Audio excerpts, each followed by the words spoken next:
An activist has been arrested in Myanmar after posting photos on Facebook from violent clashes between displaced Muslims and security forces in country's restive state of Rakhine, police and an activist have said. It was not immediately clear what charges Than Shwe, a 29-year-old Rohingya Muslim, would face. A police officer who refused to give his name because he was not authorized to speak to the media said on Wednesday that the man was trying to cause trouble during a visit by UN Special Rapporteur on Human Rights. Tomas Ojea Quintana was touring the region after the deadly clashes. Quintana has urged the state government to release the activist, Thailand-based the Irrawaddy newsmagazine reported. Aung Win, a well-known Rohingya activist said that Than Shwe's wife called Quintana on Tuesday and told him that her husband had been detained. He, Quintana, told our community leaders that he has already told the government to release all people who have been detained, included Than Shwe, said Aung Win.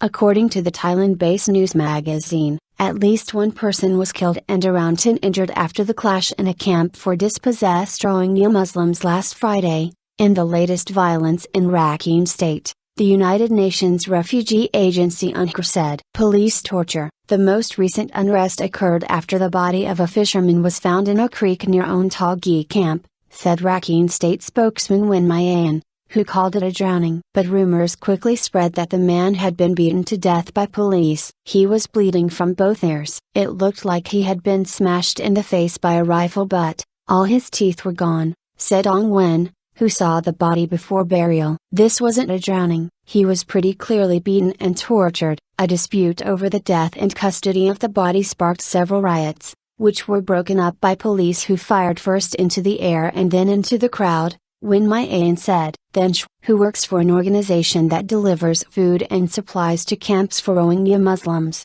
was accused of posting images of the dead and injured online. Aung Win said 20 officers went to his home at Monday and brought him to the police station. He said, the United Nations has called for dialogue following the latest unrest. UNHCR is reiterating its call for peaceful dialogue and confidence building between the internally displaced persons and government, spokesman Adrian Edwards said in Geneva. Myanmar, a predominantly Buddhist nation that only recently emerged from decades of isolation and military rule, has been racked by sectarian violence in the last year, with more than 250 people killed and 140,000 others displaced.